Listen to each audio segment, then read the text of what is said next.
Assalamualaikum warahmatullahi wabarakatuh.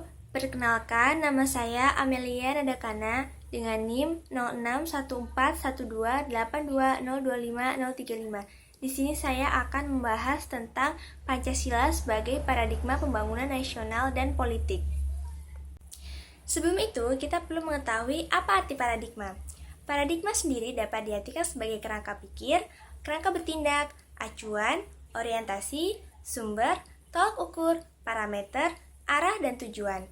Sesuatu yang dijadikan paradigma berarti sesuatu itu dijadikan sebagai kerangka, acuan, tolak ukur, parameter, arah, dan tujuan dari sebuah kegiatan.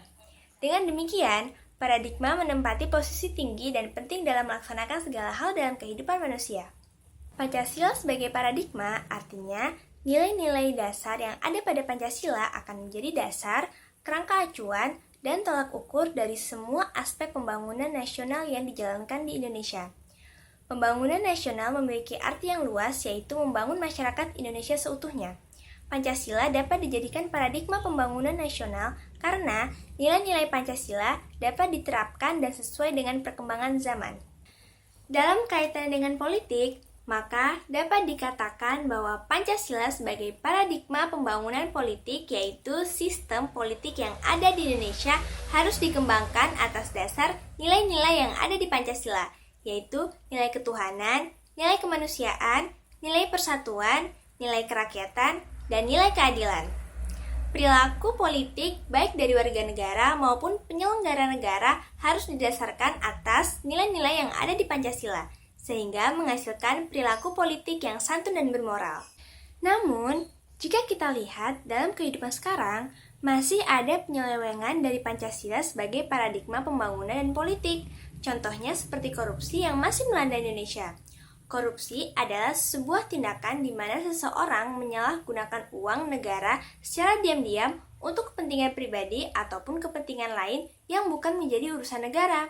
Korupsi merupakan salah satu tindakan yang bertentangan dengan Pancasila. Korupsi merupakan tindakan yang menggunakan kekuasaan dan kedudukan sebagai tempat untuk mendapatkan hal yang diinginkan demi kebahagiaan diri sendiri dan juga membuat orang lain menjadi rugi karena tindakan tersebut. Lalu, korupsi itu sama saja telah melakukan tindakan dengan keputusan sendiri, dan hal itu tidak baik karena dalam menentukan dan melakukan segala sesuatu haruslah berdasarkan keputusan bersama, karena Indonesia sangat menjunjung tinggi musyawarah. Dilansir dari kompas.com, peneliti Indonesia Corruption Watch atau ICW, Wana Alamsyah mengatakan terdapat 169 kasus korupsi selama periode semester 1 tahun 2020. Dilansir dari merdeka.com, berdasarkan catatan ICW sepanjang semester 1 tahun 2020, total kerugian keuangan negara sebesar 39,2 triliun. Sedangkan pidana tambahan uang pengganti hanya 2,3 triliun. Hal ini mengandung makna bahwa korupsi sangat merugikan keuangan negara atau perekonomian negara dan menghambat pembangunan nasional. Lalu, bagaimana solusinya? Salah satu cara untuk mencegah terjadinya korupsi yang juga sudah direncanakan oleh KPK adalah adanya penanaman anti korupsi yang ditanamkan sejak dini. Hal ini dilakukan dengan harapan akan menjadi senjata yang ampuh untuk mencegah terjadinya korupsi di masa yang akan datang. Penanaman pendidikan anti korupsi sejak dini ini bertujuan agar anak memiliki jiwa anti korupsi. Jiwa anti korupsi inilah yang akan menjadi benteng bagi mereka untuk tidak melakukan perbuatan korupsi jika mereka sudah dewasa nanti. Inti dari hal ini adalah menanamkan karakter kepada generasi muda agar mau berlaku jujur dalam hidupnya. Agar mampu mengontrol dirinya untuk tidak melakukan korupsi, maka hal yang perlu ditanamkan adalah kejujuran, kepedulian, kedisiplinan, tanggung jawab, kesederhanaan, keberanian, keadilan, dan kerja keras.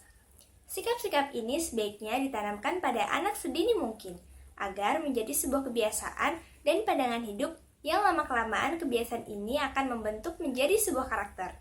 Selain itu, hal ini akan menjadi upaya untuk mencegah tindak korupsi di sekitar, baik di masa sekarang maupun mendatang. Sekian dan terima kasih, semoga bermanfaat.